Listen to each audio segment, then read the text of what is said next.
Okay, so we are reading Canto 3, Chapter 7, Text 20. And today is July 30, 2024. It's Tuesday. Yes. In Czech and in the United States, it's Tuesday. That's nice. Awesome. So, okay, let's do Srimad Bhagavatam. Om Namo Bhagavate Vasudevaya. Om Namo Bhagavate Vasudevaya. Om Namo Bhagavate Vasudevaya. Om Namo Bhagavate Vasudevaya. Om Namo Bhagavate Vasudevaya. Om Namo Bhagavate Vasudevaya. Om Namo Bhagavate Vasudevaya. Om Namo Bhagavate Vasudevaya. Narayanam namaskritya naram chaiva narottamam devim saraswatim vyasam tato jayam udirayet. Nastapraeshu abhadreshu nityam bhagavata sevaya bhagavati utamashloke bhaktir bhavati naishtiki. So, chapter 7, text 20. So, let's explore words first. Durapa, Durapa.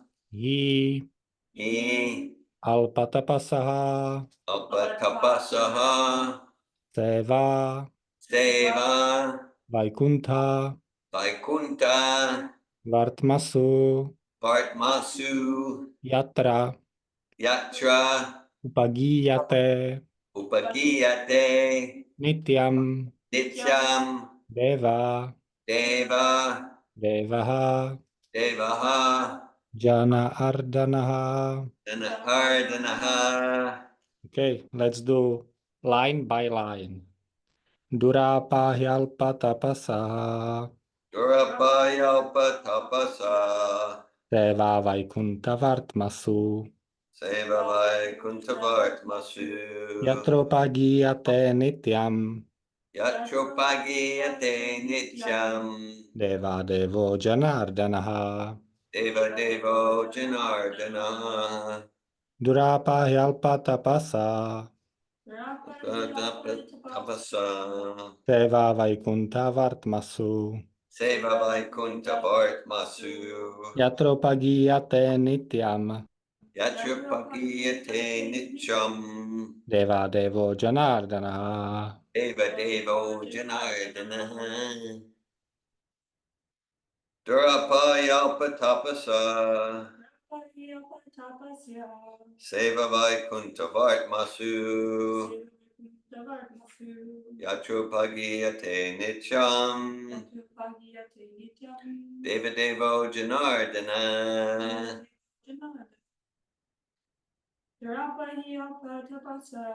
Durapayalpa tapasa. Seva Vaikuntavartmasu.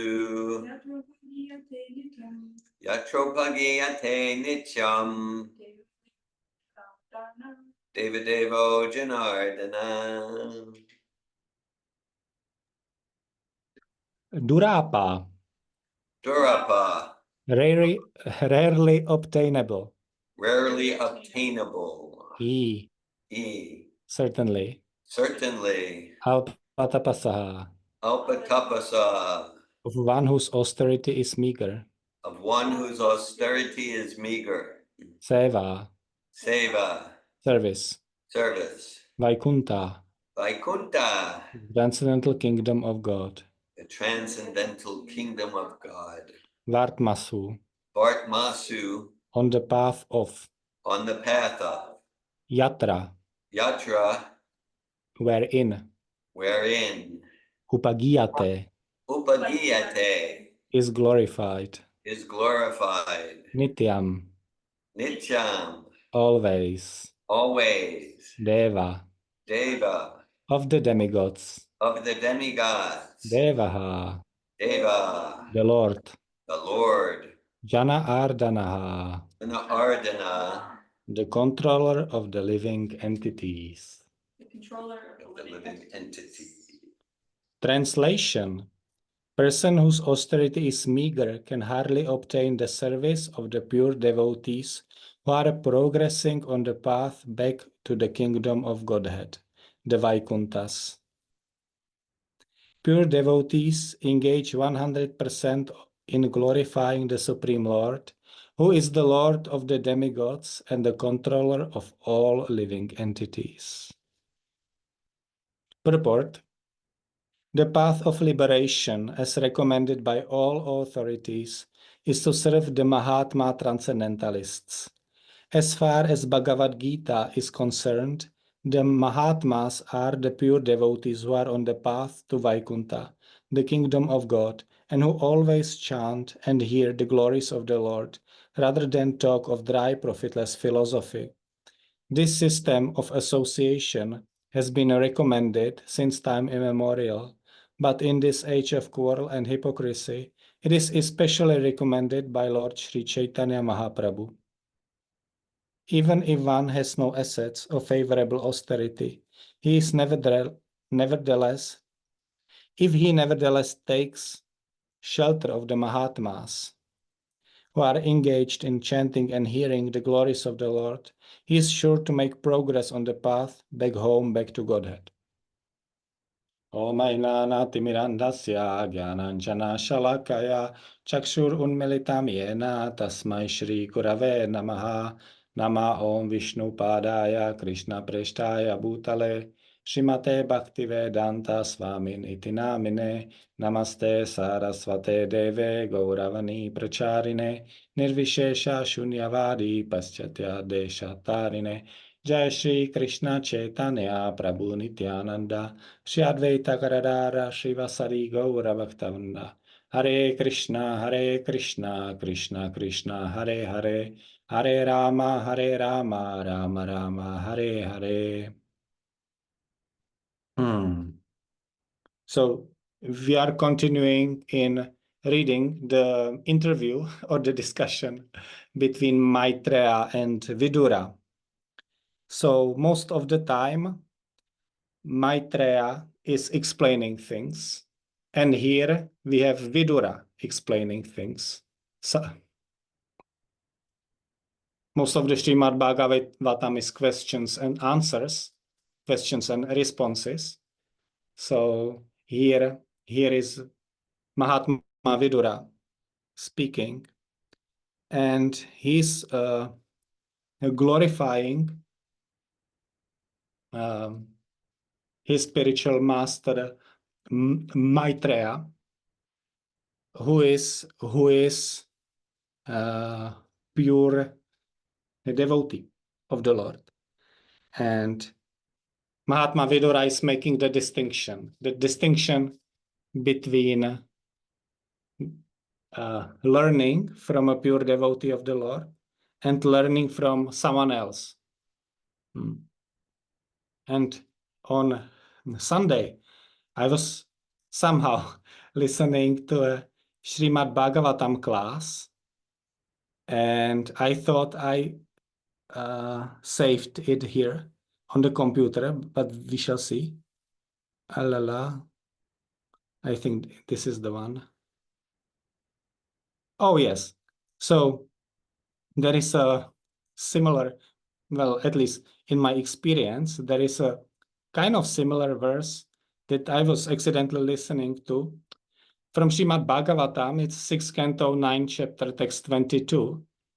And it reads, Avismitam tam paripurna nakamam svenaiva labena samam prashantam vino pasapartya param ibalishaha svalangulena atitir tarhi sindum. And the translation is, free from all material conceptions of existence and never wonderstruck by anything, the Lord is always jubilant and fully satisfied by his own spiritual perfection. He has no material designations, and therefore he is steady and unattached. That Supreme Personality of Godhead is the only shelter of everyone. Anyone desiring to be protected by others is certainly a great fool who desires to cross the sea by holding the tail of a dog. So I appreciated about this verse the visualization of me trying to be protected by others, and it can be like trying to be like physically protected or financially protected or emotionally protected, socially protected, and like that. But in this, if the person I'm taking shelter of is not the Lord, or we can say is not a pure devotee of the Lord, it can be a demigod. Srila Prabhupada in the purport to that verse talks about demigods. It's like trying to survive by uh, holding a dog, holding a tail of a dog who is swimming. So I'm trying to keep my head above the water, and there is dog swimming. Of course, dogs can swim, but they cannot hold a person and swim. So they both sink. And like we can also think about the idea, okay, like I can see someone being kind of successful in life, like demigods are successful in life. There are more or less like pure devotees or devotees of the Lord. That's inspiring. And it might be a kind of difference between like trying to I'm taking care of myself and my spiritual progress, and me trying to uh, take care of others' spiritual progress, of being the a leader or teacher of others. It is usually much more difficult to like have someone else trying to hold my tail, because if I'm just on my own, I can look like I'm thriving because I'm holding my head above the water. At the same time, once I accept some students, it tends to become much more difficult. So I was somehow struck by this verse, and it is connected to today's verse, because it's also about taking shelter of pure devotees, and we can explore why to take shelter of pure devotees. What I found interesting in the translation, or the verse itself, in a sense, there is written like pure devotees who are progressing on the path back to the kingdom of Godhead. There is not like the pure devotees who are already in Vaikuntha with God. There is the description that these are pure devotees who are progressing on the path back to the kingdom of Godhead. And what this signifies for me, it's that we are talking about the highest goal, the highest goal. And by definition, it seems that the highest goal is also the goal that we can always strive for. There is no like, I'm done. There is no I'm done. Because if it's a goal, when I can say once that I'm done, it's not the highest goal. Because then I can go further and try to find some other higher goal. So this is not the highest goal. The goal with which I can say that I'm done. So uh, that's uh, that's the feature. That's the feature of the highest goal. And then in in a certain sense, there is no distinction in being on the path and being like uh, in the goal of or being there. It's a in a sense the same thing. Like going through the purificatory process, it's same and different as being pure. Like, okay, let's say after this class finishes, I probably go outside and do some sports, as I usually do in the late afternoon. I do some sports, and then uh, I go back. I'm kind of dirty and sweaty, So I take shower. So I can say that once I'm taking shower, I'm basically clean. But I'm not yet clean, but at the same time, I'm clean because I'm on the path. I'm on the path of being clean. So that's one thing. I noticed Srila Prabhupada references Bhagavad Gita in the purport. Mahatmanas tuman parta devim prakritim ashrita ananti ananya bhajani manaso.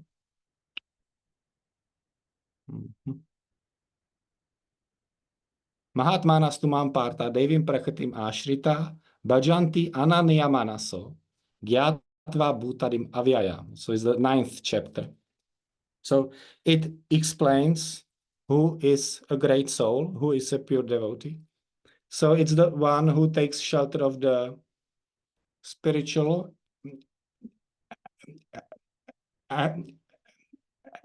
energy, the eternal energy, and also one who does bhajan. Bhajan is translated here as being fully engaged in devotional service. In a simpler terms, rendering service. And how? That's also important. Ananya manaso. So without deviation of the mind. So there is the aspect of the mind also on the path. So because we can say yoga is about controlling the mind. Because once I control the mind, I control the senses. And for example, my sister, she is very inspired to the physical yoga. So physical yoga. So I was asking her, and after that she became a little bit angry. But I was asking her, what is the definition of yoga? And she said it's about connecting the mind with the body. I can somehow see how that's how that could be like the goal, like to at least like connect with the feelings, with the sense perceptions through the mind, like some stage upwards. At the same time, we could say the mind is connected with the body and the mind is part of the body. And there is also something beyond the body. So that's the yoga described in the Vaishnava parampara. It's that there is something beyond the body, and that something is quite important because it's us. It's us, and it's the spark that we are trying to connect with. It's the spark which is part of the big spark, which is not a spark but fire. Is the Supreme Personality of Godhead. Okay. So the mind. So one feature of the pure devotee is that his mind is undeviated. So how we can achieve an undeviated mind? Because so many people want to like gain sharper focus in order to increase their performance or to achieve some goal. It's very useful to have like clear focus and concentration, and it's very connected with seeking sense gratification. That's why our mind is flickering, because I'm trying to find something pleasing. So my mind is getting here and there, like visit this page online or that page, eat this, eat that, and like that. Because the idea of pleasure is there. And there is some hope. There is some hope of pleasure. And often the hope is more pleasing than the pleasure from the item itself. That's the nature of the material world. Well, yeah, because the taste of the item often is not that maybe pleasing as I first thought. And then I'm trying to do a second thing. I'm trying to mitigate pain. So that is other motivation, because the human context is painful, is full of suffering, and my tendency is to decrease the suffering. So, as my dear friend told me, if you want to start a business, focus on either increasing someone's pleasure or reducing someone's pain. So there are just two kinds of businesses that work. So then my mind is always like trying to mitigate pain, trying to seek some pleasure. So the mind is always disturbed and flickering. And why that is a problem? Because then it's very difficult to focus on some goal, on some other goal that is different from trying to seek pleasure and mitigate pain. And there is Prahlad Maharaja's verse that talks about it. Oh, here. Okay.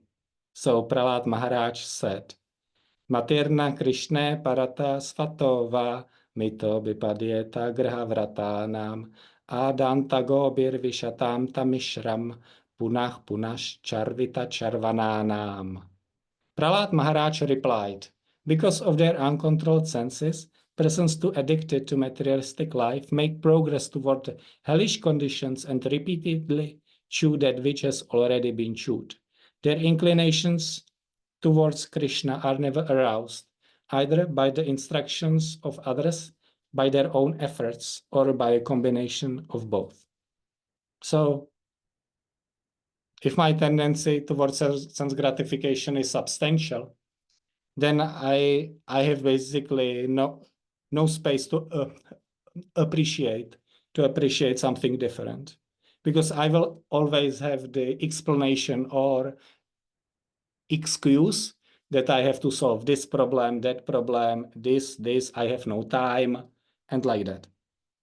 And also, what will then be happening for me? I will be punah charvita charvananam. I will be chewing the chewed. So I will be thinking that I'm doing something else, but I'm basically doing the same thing. Just the form is different, because my intelligence is not very well developed. So I end up like that. So that's why the first step on the spiritual realization is purifying the heart, or we can say also purifying the consciousness. Chetodarpana marjanam. That's the first step, as taught by Sri Chaitanya. So cleansing the mirror of the heart, because once the heart becomes purified, then I will start to see, and maybe I will start to see the things that I'm doing is the same thing all again and again, because if I'm too engrossed, I will not see it. So that's a good beginning. That's a good start, because then I can start to make some distinctions. We can start to make some distinctions, and I need to revisit a verse that you probably read recently. It's the text 17, and I know it's a David favorite verse. So the verse reads, Yascha budhatamo loke, yascha budhe param gataha, taf ubou sukam edhete, klishyantantarito janaha. Both the lowest of fools and he who is transcendental to all intelligence enjoy happiness, whereas persons between them suffer the material pangs. So that's just my sense that it's David's favorite verse, because during a coaching session or during a seminar experience, someone shares, and the sharing is like, "Oh, that sucks," and then there is like silence, and David says, "This one, oh, you gained a little bit of consciousness, and that sucks. Really, it's described in the Vedas. Don't blame me. Don't blame the seminar, because it's here. It's the text 17. So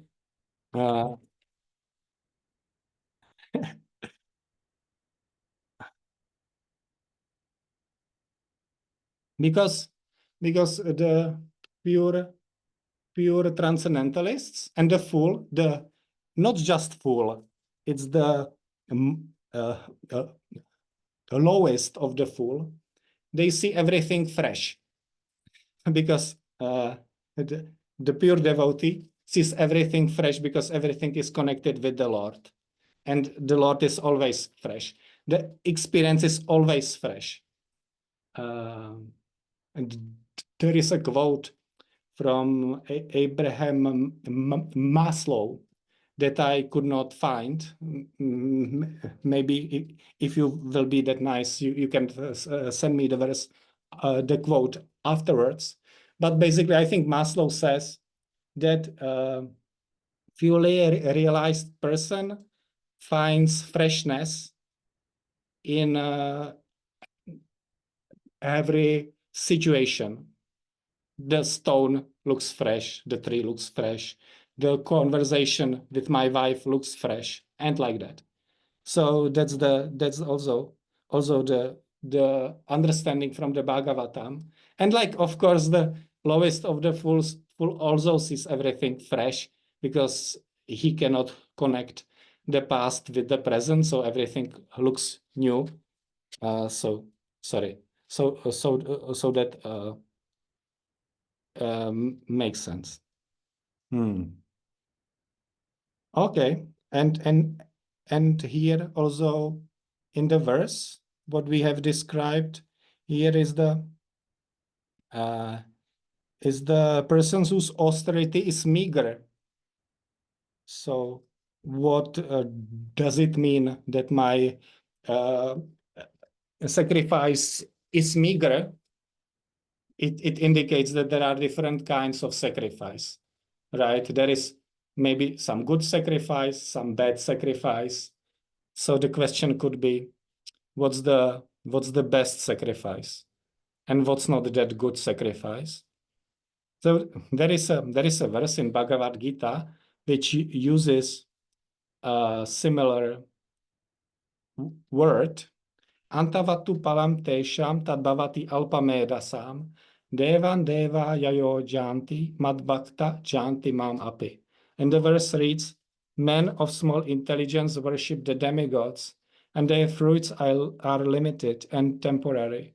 Those who worship the demigods go to the planets of the demigods, but my devotees ultimately reach my supreme planet. So this is the description of people who have small intelligence. So we could say that these are the people whose austerity is meager, and the sacrifice or austerity which is not that good aims at things which do not last. That's described in Bhagavad Gita. Antavat means limited, or that which does not last. So that is one distinction. So the real austerity is going for something which will last, and it makes sense because I could say, why do this thing if the benefit will not last? And then we can also make some other distinctions. So everyone is doing some sacrifice. I can be trying to satisfy myself. That means the body and the senses. That's a form of sacrifice because I need to go somewhere. I need to get money, or at least I think I need to get money.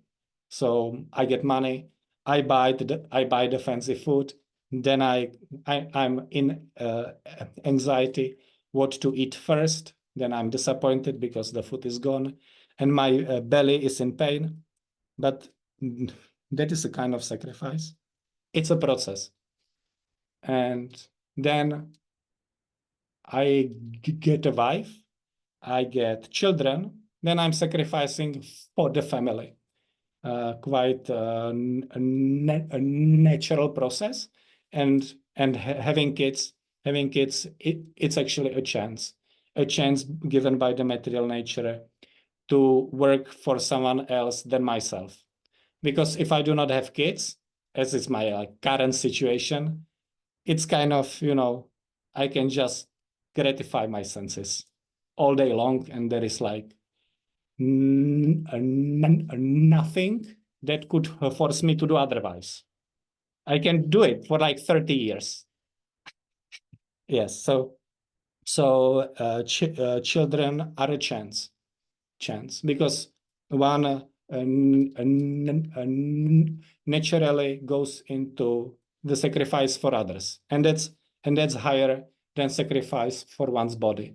Okay, so then if one is successful with providing for the family, one can go and try to work for the village or the town or the community and society for something bigger. And if one is successful, he can try to work for the state, for the United States. Okay. And then if one is like hyper successful, he can work for the planet. Yes. At the same time, in the current situation, there are many people who claim to work for the planet and they for devil, basically. So that is other thing. Or okay, and then one can realize there are many planets, so why not work for the whole cosmos? So that's like the progression of sacrifice. And if I can work for all the people in my country, it's in a sense better than just work for myself or work for my family. And then there is a question like, is there a kind of sacrifice which will be good for all, not just the people, but the living entities, animals? I just closed the window. Sorry.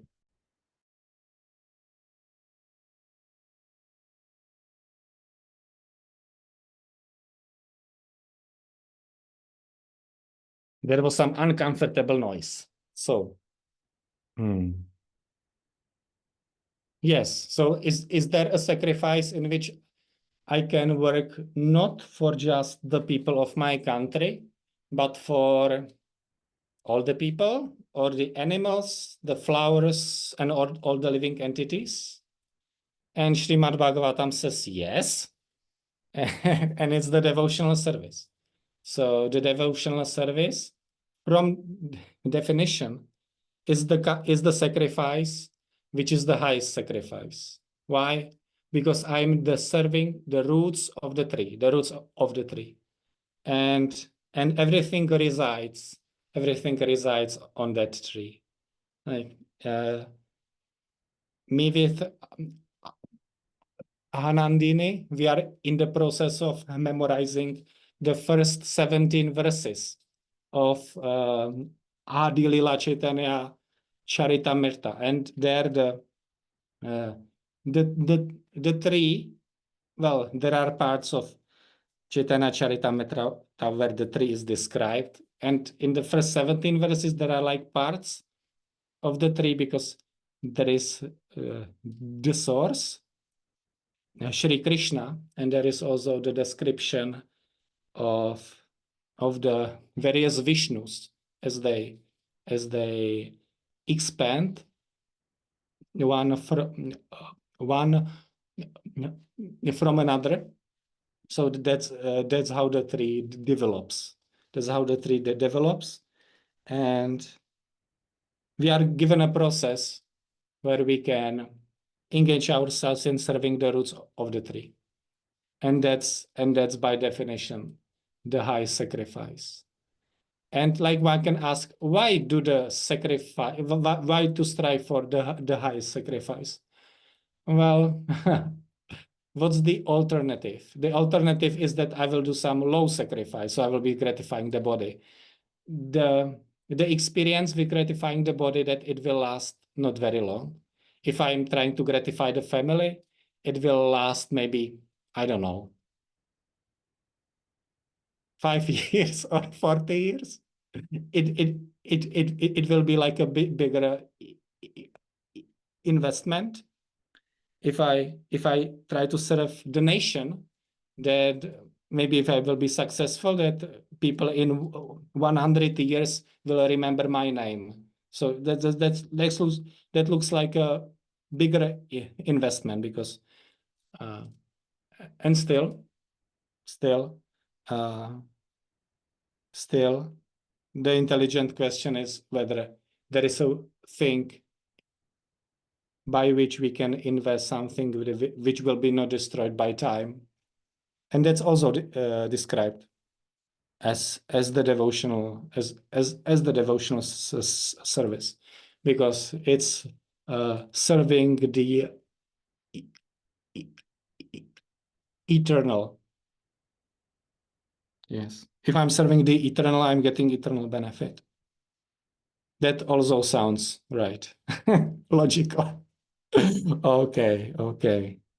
Let me see my notes. Yes. Okay. I will read the verse once more, and I'm interested to hear your experience or questions, realizations connected to our discussion and to this verse. And yes, text 20. Durapa hyalpatapasa seva vaikunta vartmasu yatropagiyate nityam deva devo janardanaha. Persons whose austerity is meager can hardly obtain the service of the pure devotees who are progressing on the path back to the kingdom of Godhead, the Vaikunthas. Pure devotees engage 100% in glorifying the Supreme Lord, who is the Lord of the demigods and the controller of all living entities. Hare Krishna. Thank you for listening.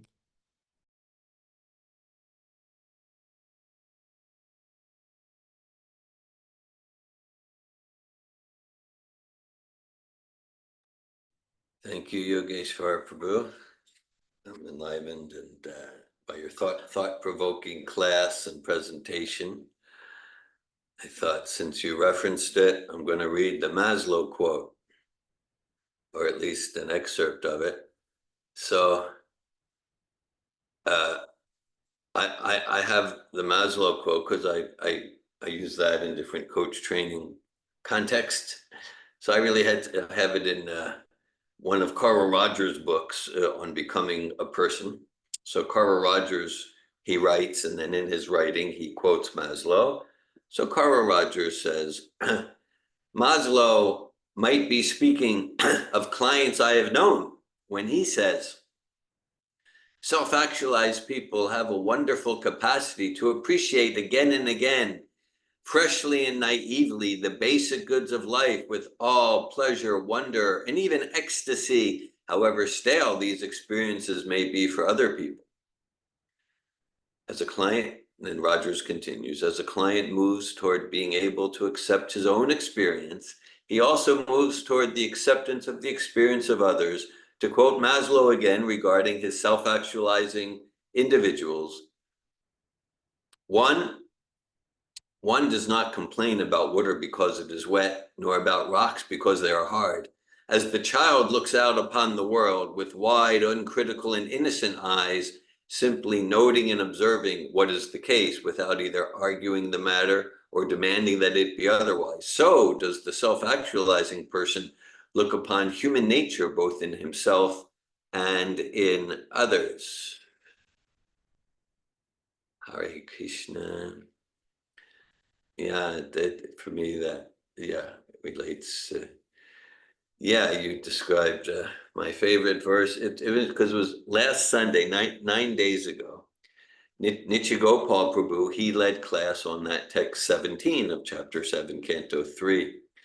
And it was very eye-opening for me because when he read the verse, I realized, hey, in seminars and in coaching and coach training, I reference that verse so much, but I really wasn't clear where I was referencing it from till I heard 10 days ago, 9 days ago, that verse, because as you referenced, Yogesvara, I'll often say when there's like that pain of awareness raising, right? It's a survival strategy to avoid pain, and conscious living means experiencing the pain.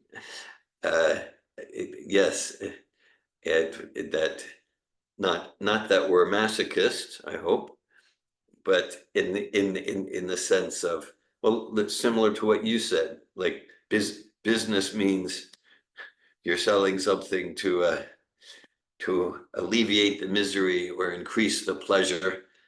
So people move through desperation or inspiration, and usually there's some mixture of both. And so by not numbing or escaping from the pain, maybe it's the pain of something shameful I did, or the pain of disappointment or heartbreak or whatever, by experiencing it, then that can be a sort of desperation that moves me to the path of the Mahatmas. So I often say, yeah, that like, yeah, well, there are, according to the Srimad Bhagavatam, there are two happy people, and that's the Hare Krishna Bhakti Valley, Hare Bol. There are two happy people, and one is the fool or the pig wallowing in mud. And in the purport to that verse, Srila Prabhupada gives the pig in slop metaphor. And the other happy person is the Paramahamsa, the truly realized sage.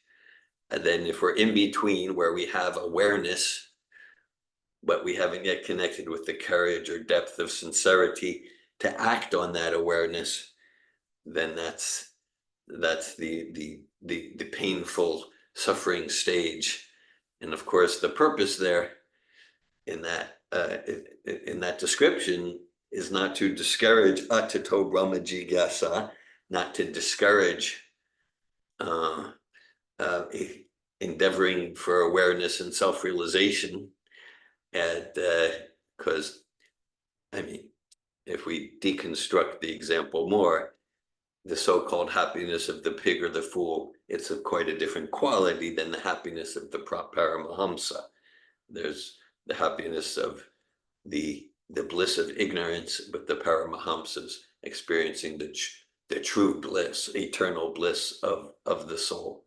So we're encouraged to engage in self-realization, and to the extent we do it consciously, there will probably be pain because we'll get to see all sorts of junk comes up from our consciousness, and that can be difficult to the extent that I'm attached to it, and then it's an opportunity to pull those weeds and clear the junk from the garden of the heart. Hare Krishna. Thank you for the quote. Thank you for the quote, and from like making the point that okay, like I'm in a stage where I'm becoming conscious of what's really happening, but I'm not yet like sincere to act. So that's the stage in which I tend to suffer the material pangs, because I'm like facing the context, the reality. At the same time, from some reason, I don't want to like move. Yes, and the verse, the translation of the 17, text 17 is about like that they do not suffer material pangs. So it's from the other way. It's like the fool enjoys like so-called happiness and Paramahamsa happiness. So as you said, there is like a difference in quality of the experience.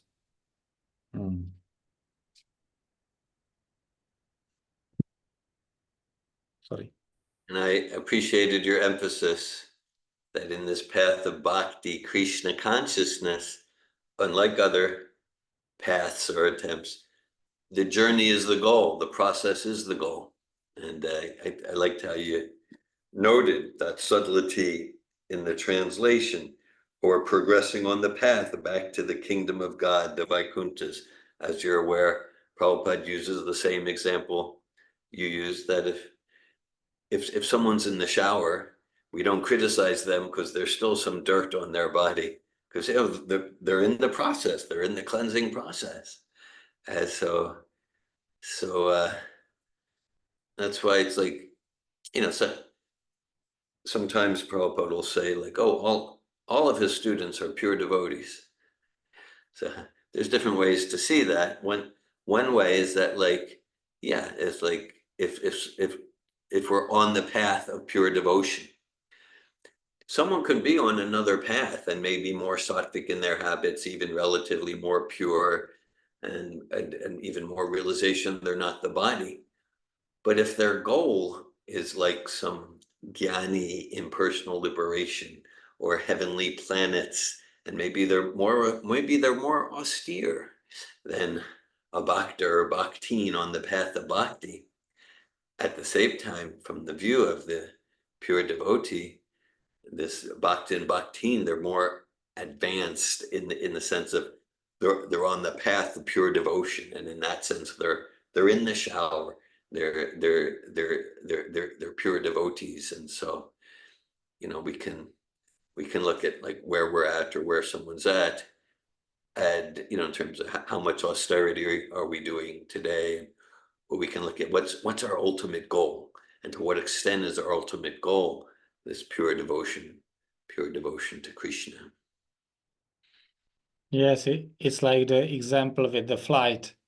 So I can be further because I'm in Prague, from which I can fly somewhere, but if I do not board the plane, that it's useless. And also for me, it's like when I'm like feeling kind of, let's say, depressed or unsatisfied, I can really take a look at myself and ask myself, like, do I really want this process, like the Bhakti Yoga process? Because I could get an answer. Yeah, yes, but because it's like that's the other point which we could have also discussed, uh, like the dynamics of the devotional service, serving the pure devotee. So what is required? Because we cannot qualify ourselves for the devotional service, and it's given by the mercy of the pure devotee. It's how the Vaishnava parampara works. So we are getting the mercy, and then it's also upon us to say that we want the mercy, because still I can get the mercy and reject the mercy. Yeah. So it's like is the sincerity part, right? It's both. It's both the mercy and uh, sankalpa. The Accepting it. Yeah. yes, like really trying to move forward. Yes. In that conversation, in one sense, essentially the mercy, the grace, it is the service. Sometimes we'll hear things like, yes, well, I'll do that service. Well, I'll chant rounds when I get the mercy. Where actually the service, that is the mercy. Prabhupada gives the example of like if we're drowning in the in the ocean. And you said that the boat's complete. Like there's the boat, and the boat has like the Vedas and the pure devotee spiritual master and Krishna and Lord Chaitanya and the holy name, the Maha Mantra and the regulative principles and the morning program. Like the boat's complete. And like Srila Prabhupada's and the whole parampara, they're throwing us the lifeline. And Srila Prabhupada will emphasize, and it's your choice whether to grab the lifeline. No one's going to do that for you. Someone can say, I'll grab the lifeline when I get the mercy. The lifeline, which is this process, the lifeline is the mercy. And as you said, it's our choice. Of course, the lifeline, it's a simple analogy. And the reality is it's not an alternative choice, grab it or don't. You know, maybe I'm grabbing at 2% or 80%, so it's not 100% or zero. Yeah, Prabhupada gives the example, just like sometimes the mercy of the pure devotee spiritual master, samsara dava nalalita loka chanaya karunya ganaganatvam, is like a rain cloud. There's the blazing fire of material existence, and the rain cloud, the mercy of Krishna and the spiritual master, puts out the fire. Prabhupada will say in a different aspect of that metaphor, it's just like, okay, so the rain and the sun, they don't make distinctions. They don't make distinctions, and a seedling and a flower take advantage of the rain and sun to blossom beautifully, and a rock is not ready to receive the mercy. Just so, to what extent are we preparing our consciousness to be like a seedling ready to blossom and to receive the mercy? And to what extent are we stubbornly resistant and remaining like hardened hearts, like rocks? Yes, with the ship, there is also a joke, right? There is like a Christian drowning in the seas, and one ship comes, and the Christian says, "Oh, I don't want your help. My God will save me." So the ship flies or dries or whatever floats, and then another ship comes, and he again rejects the help. I'm waiting for my Lord. So the Christian drowns finally. He goes to heaven, of course. Christians go to heaven, and like Lord says, like, what the hell were you doing? It's like, I sent you all these ships. So yes, it's like the mercy is the service. So whatever we are getting, it's in the end the mercy. If we are in connection with the pure devotee. Yes, I see a hand raise. Rosa. Rosa? Yeah. Rosa, okay. Hello. I'm prompted to tell a little bit of a story about pain and detachment if we have time. Yeah. I think we have time. We have Yes. time. Yeah. So per your example, I am very much in the shower. Like I am in the process. And the point that I want to make with this story is that it matters from where we are coming for our application. And so let me explain. I have experienced in my younger life that I tamp down pain and emotions where I could rationally acknowledge them, but would not go through them. And more recently, I've been doing work to acknowledge these things and actually feel them. And I felt this wellspring of pain that I was really struggling to deal with. And in talking to someone about scripture, they described to me detachment and the feelings of my person versus the other experience I was having is my aloof self and observation of my person and how they would kind of ground me and bring me back. An example is I've been waking up at 5 o'clock in the morning, and I have a job that I have to do. So after chanting and kirtan and things like that, I had to go do something early, and I only managed to get out around 7:30 or 8 o'clock. And um, my harshest judge said, you should have gotten out sooner. This is, it would have been better.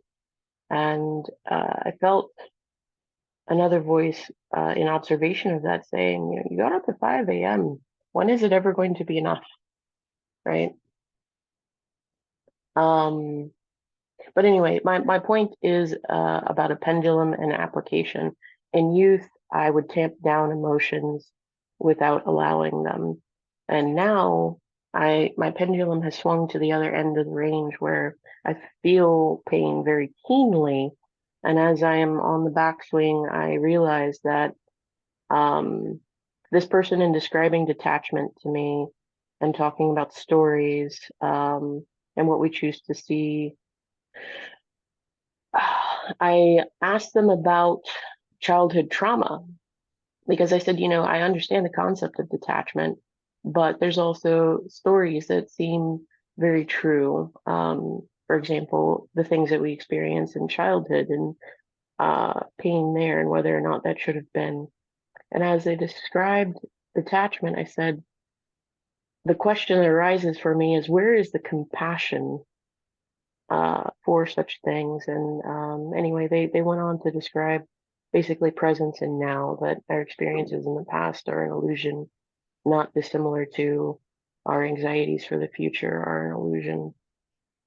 And the difference is that we can see them and acknowledge them um, while remaining present. And my point is that my observant self has the compassion now, whereas I think before, my lack of allowing those feelings was uh, more unhealthy.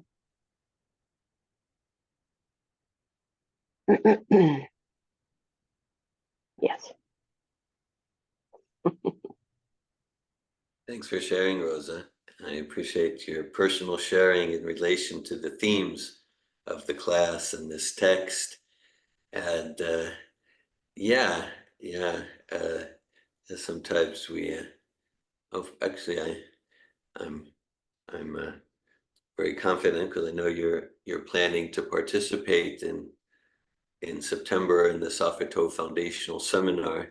So these are the sorts of themes we delve into conceptually and experientially, and in the foundational and the advanced seminar. And so sometimes, because like one thing is to tamp them down, as you said, to avoid and to numb the emotion, whether it's the emotion of pain or hurt or affection or whatever it is. That's kind of one side of the pendulum. And then another swing of the pendulum to the other side can look like indulging and wallowing in the emotion. And that's not necessarily healthy for conscious, purposeful living either. And so kind of like that kind of like sattvic balance often looks like I'm noticing and I'm experiencing the emotion. I'm noticing and I'm experiencing anger. I'm experiencing bitterness. I'm experiencing pain. I'm experiencing sadness. I'm experiencing anxiety. I'm experiencing joy. Notice and experience. And at the same time, that's different than wallowing and indulging. And in that experience of the pain, the anger, the bitterness, the hostility, whatever, in that experience, as we kind of had some discussion a few minutes ago, we get to be alive to, okay, what's the message in that experience? What's the message? And let me process that in the context of living for higher principles, living on purpose in the most sublime sense, and then feeling our feelings. It doesn't just become some sort of new age psychobabble for the sake of it, but it becomes integrated into the process of living for higher service, living for the root of the tree. And I appreciate, Rosa, where you went with, yeah, because this detachment, austerity, which is a theme of the verse in Yogeshvara Prabhu's class, and it's really a good point, because oftentimes this detachment, austerity, it can make one hard-hearted. It can make one hard-hearted and disconnected from those gentle human emotions of empathy and compassion and true caring. Yogeshwar quoted a great devotee from a long time ago named Prahlad Maharaj. And Prahlad Maharaj, he talks about being paradukkha dukhi, which means that, yeah, a realized devotional soul, he empathically feels the pain of someone else as his own pain with compassion, and not just like a sentimental feeling, but with compassion and empathy and care, and ready, and along with knowledge about how to water the root of the tree, knowledge of how to relieve someone, including ourselves, from the miseries of material existence long term. So this kind of Vaishnav devotional compassion and empathy, Vaishnav devotional austerity, sacrifice, goes along with cultivating a gentle, empathic heart. Thanks for your sharing, Rosa. Thank you, Rosa, for sharing your experience. It's inspiring for me to hear, like you getting up at 5 and chanting kirtan, and then you go to work, like in terms of like the current civilization, like it's something extraordinary, and like our task as aspiring transcendentalists is also to relish this. It's not just taking discipline, but also like uh, relish the process, or the sacrifices and austerities that we are engaging in, because taking like that much time for the divine sacrifice, it's something special in this age, or at least that's how it's described. Okay, something else? Anything else? Okay, it was very fun to be with you, as promised. So I'm satisfied. Grantaraj Srimad Bhagavatam ki, Jai Prabhupada ki jai. Thank you, Ishvara Prabhu. Thank you. Hare Krishna. I hope that you have a blissful day. Hare Krishna.